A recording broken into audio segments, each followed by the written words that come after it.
Bunga bosganimdan so'ng mana bunaqa sahifaga, ya'ni Exness Broker'ni rasmiy veb-saytiga olib o'tadi. Bu yerdan men mana bu yerdan register degan, ya'ni ro'yxatdan o'tish tugmasiga bosaman. Undan so'ng mana bunaqa bizga verifikatsiya qilib oladi brauzer. Va bundan so'ng mana bunaqa sahifaga o'tamiz. Bu yerda Exness'ga xush kelibsiz. Mana bu yerda sign in, ya'ni login qilish, mavjud akkauntga login qilish. Mana bu bo'lsa create an account, ya'ni bu ro'yxatdan o'tish. Davaychi mana bu yerdagi ma'lumotlarni to'ldirishni boshlaymiz. O'zbekiston va buni ostida biz doimiy ravishda ishlatadigan asosiy rabochiy Gmail'imizni kiritamiz. Gmail pochtadan so'ng Exness akkauntimizga parol o'ylab topishimiz kerak bo'ladi. Parolning uzunligi 8 dan 15 tagacha, bitta katta va bitta kichkina harf bo'lishi va hech bo'lmaganda bitta raqam va bitta spetsialniy simvol bo'lishi kerak. Shunda parolimiz tasdiqlanadi. Spetsialniy simvol bu dollar, hashtag, foiz, tire shunga o'xshagan narsa. Parol qo'yib bo'lganimizdan so'ng mana bu yerda bitishga qoldiramiz va davom etish degan tugmaga bosamiz. Keyin bizni avtomatik ravishda brauzer Exness Broker'ning mana bunaqa web trading sahifasiga olib o'tadi. Bu yerda endi biz mana bu joyda real account degan tugmaga bosamiz. Va bundan keyin brauzer depozit qilish sahifasiga olib o'tadi va bu yerda ko'rib turibmiz, barcha to'lov sistemalari unavailable, ya'ni biz uchun mavjud emas. Nimaga? Biz hali verifikatsiyadan o'tganimiz va profilimizdagi barcha ma'lumotlarni to'ldirganimiz yo'q. Buning uchun o'ng taraf yuqorida complete profile degan tugmaga bosamiz. Mana endi verifikatsiya jarayoni boshlanadi. Bu yerda get started now ga bosamiz. Va birinchi qadam bu Gmail pochtamizni verifikatsiya qilib olishimiz kerak bo'ladi. Broker o'sha kodni yubordi. Gmail pochtamizga kirib tekshiramiz va ana o'sha xabarda kelgan, ya'ni Exness Broker'dan xabarda kelgan kodni kiritamiz va Gmail pochtasini verifikatsiya qilamiz.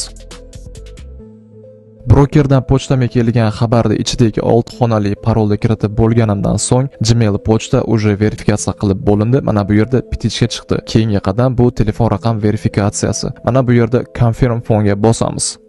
Undan keyin o'zimiz ishlatib yuradigan va doim antennasi chiqib turadigan telefon raqamini kiritishimiz kerak bo'ladi. Keyin davom etish degan tugmaga bosamiz. Kodni yubordi. Kod menga adashmasam Telegramdan kelyapti. Agar siz bu yerga kiritgan raqamingizda Telegram bo'ladigan bo'lsa, osongina Telegramga Exness Broker kod yuborish mumkin. Bu juda ham qulay. Xo'p, 099 832 va telefon raqami muvaffaqiyatli verifikatsiyadan o'tdi va endi 3-oxirgi qadam bu shaxsni tasdiqlovchi verifikatsiyalar, adashmasam. Xo'p, mana bu yerda complete now degan tugmaga bosamiz. Xo'p, bu yerda endi shaxsni tasdiqlovchi ma'lumotlarni kiritishimiz kerak bo'ladi. First name bu ism, last name bu familiya. Pasportimizda yoki ID kartamizda qanaqa harflardan yozilgan bo'lsa, xuddi shuni kiritamiz. Keyin date of birth, ya'ni tug'ilgan kun, oy, yil. Keyin bo'lsa turar joy, ya'ni yashash adresi, shahar, ko'cha va dom yoki uy va uni raqami. Shuni kiritamiz. Keyin bo'lsa jinsni belgilashimiz kerak bo'ladi. Erkak bo'lsa erkak, ayol bo'lsa ayol. Va pastdan yana davom etish degan tugmaga bosamiz. Shundan keyin broker bizga bir nechta savollar beradi. Men sizlarga buni hozir tarjima qilib beraman. Siz o'zingizga ma'qul kelgan javoblarni belgilab ketaverasiz. Xo'p, what is the purpose of opening your account? Account ochishdan maqsadingiz nima deyapti? Birinchisi investitsiya, ikkinchisi hedging, uchinchisi speculation. Birinchisi investitsiya, ya'ni sarmoya, ikkinchisi hedging, ham buyga va ham sellga ochib ishlash, adashmasam uchinchisi speculation. Bu ya'ni spekulyatsiya. O'zingizga xohlagan javobni belgilang. Men misol uchun bu yerda investitsiyani belgilayman. Ikkinchi savol, what's your current employment status? Bu yerda broker ish haqida so'rayapti. Agar pensiyaga chiqqan bo'lsangiz, mana bu retired deb belgilaysiz. Agar ishsiz bo'ladigan bo'lsangiz, mana buni unemployed deb belgilaysiz. Va agar talaba yoki student bo'ladigan bo'lsangiz, mana bu yerda student degan javob bor. Va agar tadbirkor bo'ladigan bo'lsangiz, mana bu yerda biznes egasini belgilab qo'ysa bo'ladi. Va uchinchisi o'z-o'zini ta'minlaganlik va ikkinchisi bo'lsa yarim stavka yoki bo'lmasa qisman ishlaydigan odamlar uchun va birinchisi bo'lsa bu yerda full time, ya'ni polniy ish bilan ta'minlangan, ya'ni kun bo'yi ish bilan band bo'ladigan odam mana shu birinchisini tanlab ketsa bo'ladi. Xo'p, bu yerda osongina ish tizimini bosib qo'yish qulayroq, chunki mana bu birinchi, ikkinchi, uchinchi, to'rtinchisida o'sha yana ma'lumot berishingiz kerak bo'lar ekan. Undan ko'ra osongina ish tizimini bosib ketgan yaxshi. Xo'p, keyingi savolda mana bu quyida berib qo'yilgan javoblarda qaysi biri sizni sohangizni ko'proq ifodalaydi deyapti. Agar ingliz tilini bilmaydigan bo'lsangiz, istalgan вообще farqi yo'q, istalgan bittasini belgilab ketsangiz bo'ladi, absolutno xotirjam. Misol uchun men mana bu yerda education, ya'ni ta'lim deb bosib ketyapman, chunki avvaldan mana shu education belgilab kelganman. Xo'p, keyin davom etish. Xo'p, keyingi savolda bo'lsa, daromadingiz asosiy manbai qayer deb savol beryapti. Bu yerda ham agar ingliz tilini bilmaydigan bo'lsangiz, yana o'sha gap istalgan bittasini bosib ketsangiz bo'ladi. Misol uchun men mana bu yerda savingizni bosib qo'yaman va davom etish degan tugmaga bosaman. Keyingi savol biroz g'alatiroq. Bu yerda broker bizni bor sustainamizga qiziqyapti. Juda ham ajoyib. Xo'p, 5000 dollardan boshlanib 1 million dollardan yuqori degan javoblar bor ekan. Xohlaganingizni belgilang, istaganingizni belgilang. Men misol uchun bu yerda mana bu eng birinchisini belgilayman va keyingi savolga o'tamiz. What's your annual net income? Bu yerda bo'lsa endi broker bizni 1 yillik daromadimiz qancha, shunga qiziqyapti. Bu yerda ham o'zingiz xohlagan, istagan summani belgilang. Men misol uchun bu yerda mana buni belgilab qo'yaman. Bu savolda bo'lsa broker bizni 1 yillik daromadimizni qanchasini mana shu Exynsga investitsiya qilishimiz haqida so'rayapti. Birinchi variantda 25% gacha, ikkinchi variantda 50% gacha va uchinchi variantda 50% dan ko'ra ko'proq yillik daromadimni investitsiya qilaman degan javoblar turibdi. O'zingizga ma'qulni belgilang. Misol uchun men bu yerda birinchisini belgilayman. Keyingi savolda bo'lsa broker biroz politikaga doir savol beryapti. Bu yerda nodni bosib ketsangiz bo'ladi xotirjam. Bu yerda broker realniy hisob bilan, ya'ni realniy pul bilan oxirgi 3 yilda qancha savdo qilganimiz to'g'risida savol beryapti. Misol uchun, birinchi javob 10 tadan 40 tagacha bitim ochganman, ikkinchisi bitim ochmaganman va uchinchisi bo'lsa 100 marta savdo qilganman, to'rtinchisi bo'lsa 40 tadan 100 tagacha savdo qilganman va mana bu javobda bo'lsa 10 tadan ko'ra kamroq bitim ochganman va oxirgisida bo'lsa faqat demoda savdo qilganman degan javoblar bor ekan. Bularni ichidan o'zingizga ma'qul bo'lgan javobni belgilab ketishingiz mumkin. Men misol uchun mana bu overuse trades belgilab qo'ydim. Xo'p, keyingi savol. How much time do you spend on market analysis? O'qishda ham yorvordim, reading news and trading per week. Bu yerda bo'lsa bir hafta davomida siz qancha vaqtingizni bozorda analiz qilishga sarflaysiz deb so'rayapti. Bu yerda ham o'zingizga xohlaganingizni belgilab ketishingiz mumkin. Men misol uchun bu yerda mana bu ikkinchisini belgilab qo'ydim. Bu yerda ham trading bo'yicha tajribasi bormi yoki bo'lmasa ta'lim olganmisiz deb so'rayapti. O'zingizga xohlagani ha yoki yo'q deb belgilab ketishingiz mumkin. Misol uchun men bu yerda ha deb belgilab ketyapman. Keyingi savolda bo'lsa broker to'g'ridan-to'g'ri masala beryapti. Agar sizlarda ham mana shunaqa chiqadigan bo'lsa, mana bu ikkinchisi adashmasam to'g'ri bo'lishi kerak. Keyingi savolda bo'lsa broker quyidagicha savol beryapti. Qachon sen ochgan bitimlar yopilib ketishi mumkin avtomatik ravishda deb. Bu yerda mana bunisini belgilab qo'ysangiz to'g'ri bo'ladi.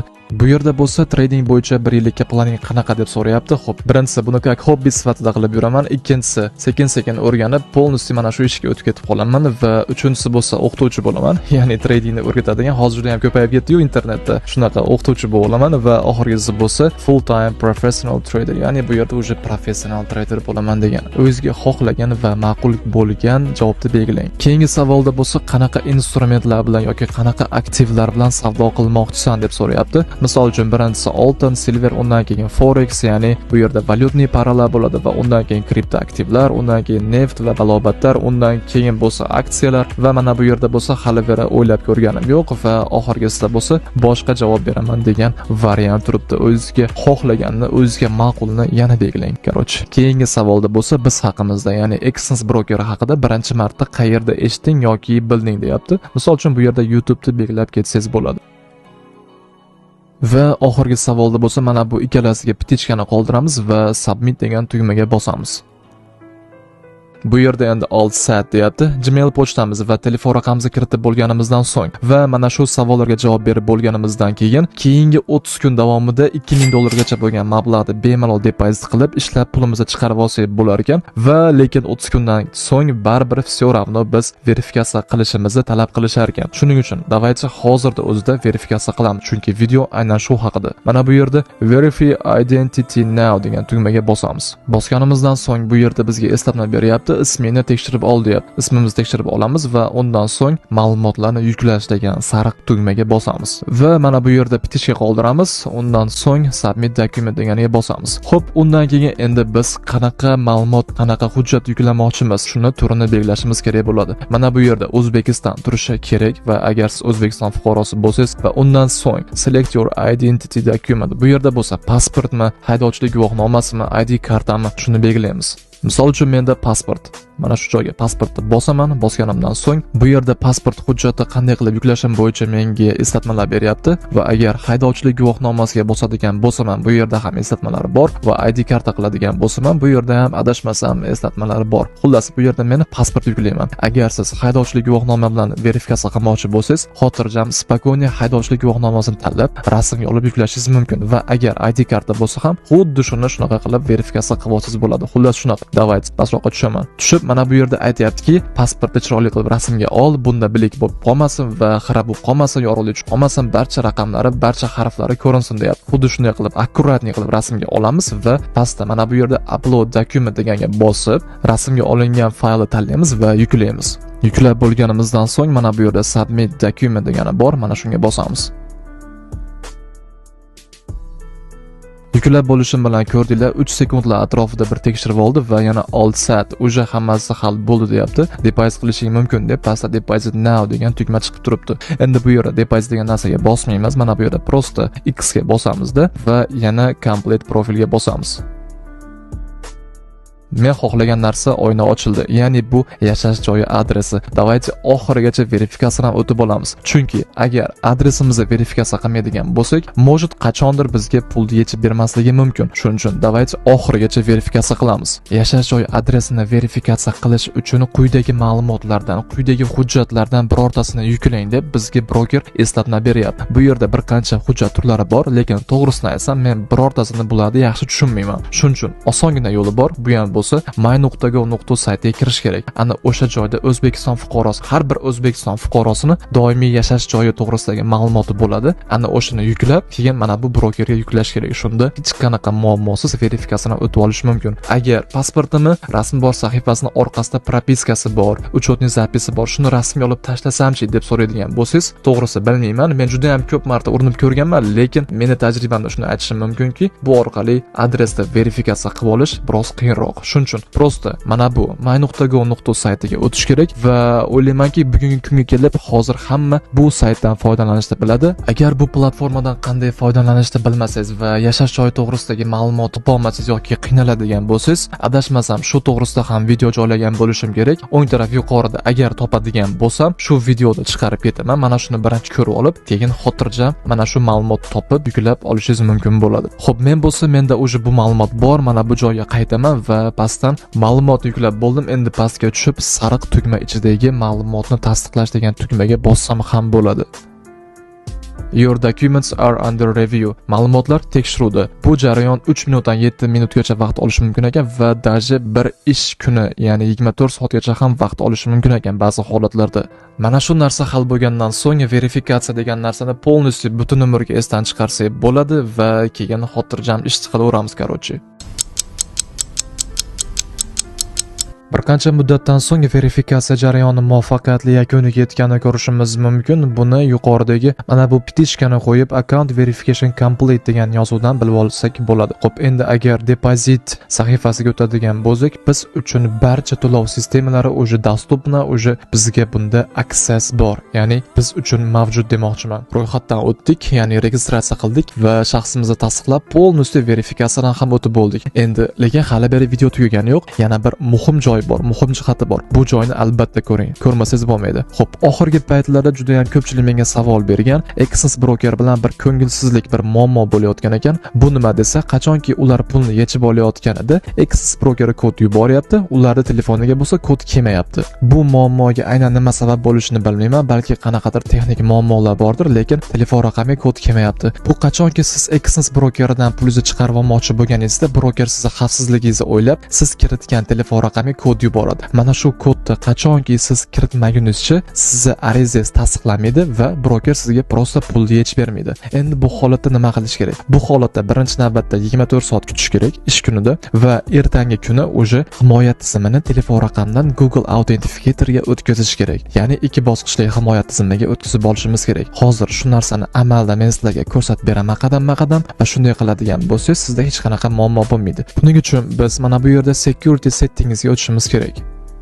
Va mana bu yerda X-step verification, ya'ni 2 qadamli verifikatsiya degan joy bor. Mana shu joyda bizning telefon raqamimiz turgan bo'ladi. Endi mana shuni biz Google Authenticatorga o'tkazib qo'yishimiz kerak. Uning uchun mana bu yerda change degan tugmaga bosamiz. Bu yerda himoya tizimini o'zgartirish mumkin bo'lgan bir nechta alternativlar bor ekan. Bularni hozir ko'rib chiqamiz. Hozir amaldagisi mana bu telefon raqamiga kod yuborish. Bu juda ham noqulay. Istalgan payt siz xohlagan payt kod kelmay qolishi mumkin. Va mana bu yerda men avval ko'rmasdim. Ya'ni bunaqa tasdiqlash kodlari yuboradigan joyda bunaqa email orqali, ya'ni Gmail pochta orqali tasdiqlaydigan usul ko'rmasdim avvallari. Bu narsani qo'shgani juda ham zo'r bo'ldi Class Brokerga. Va mana bu yerda Authentication app bo'lsa, bu ana o'sha men aytgan Google Authenticator. Bu juda ham yaxshi himoya tizimi va mana bu yerda broker o'zi rekomendatsiya qilayotgan push notifications, ya'ni уведомление, xabarnoma bu qachonki telefoningizda Exens brokerini rasmiy ilovasi bor bo'lganda ishlaydi. Lekin menga bu narsa qanaqadir yoqmaydi. Xullas, bu yerda biz hozir Google Authenticatorga o'tkazganimizdan ko'ra